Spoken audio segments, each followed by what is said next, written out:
তো এই সন্ধ্যাবেলা মেয়েকে এখন পড়তে বসিয়েছি, তো পড়তে বসে ভিডিওটা করছি।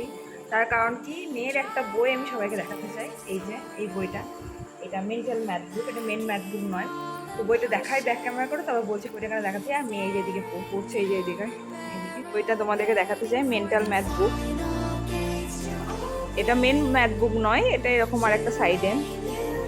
এই যে প্রত্যেকটা অঙ্ক কিন্তু আলাদা আলাদা, মানে কোনো অঙ্কটাই কিন্তু কোনো অঙ্কর সাথে তুমি মিল পাবে না সেরকম ভাবে।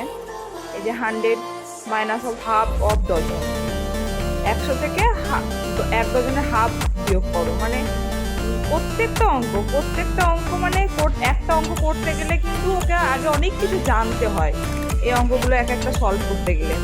তো যে মানে প্রচুর কিছু মানে পারে সেটুকু নয়, মানে পারেই না হয়তো বেশিরভাগ অঙ্ক, আমার হয়তো প্রচুর সময় লাগে শেখাতে করাতে।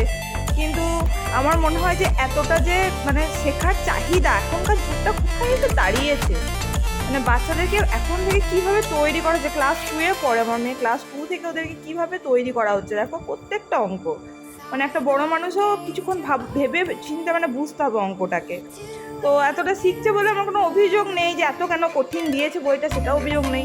আমার তো ভীষণ ভালো লাগে যে হ্যাঁ মানে এত কিছু ওদেরকে শেখানো হচ্ছে, তাই না? তো ওদের মানে শিক্ষার মানটা এখন অনেক উন্নত হয়েছে, সেটাই।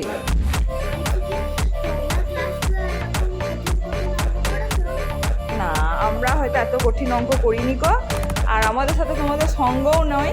কারণ কি, কোনো যুগের সাথে কোনো যুগের সঙ্গ হয় না। তোমার দিদুমায়ের যুগের সাথে আমি আমার সঙ্গ করতে পারবো না।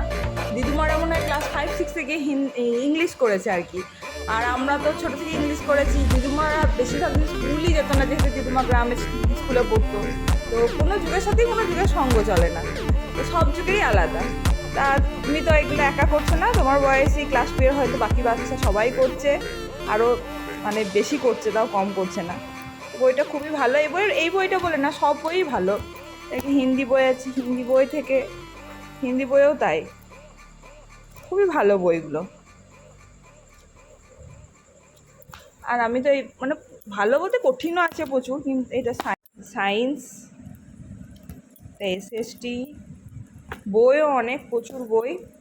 তো যাই হোক, আমি তো জেনে শুনেই ভর্তি করেছি, এই স্কুলটা কঠিন বলেই ভর্তি করেছি, বইগুলো আমি দেখেই ভর্তি করেছি, নাহলে তো সরকারি স্কুলেই ভর্তি করতে পারতাম। মেয়েকে এখন আপাতত পড়াই, তারপর রাতের খাবার।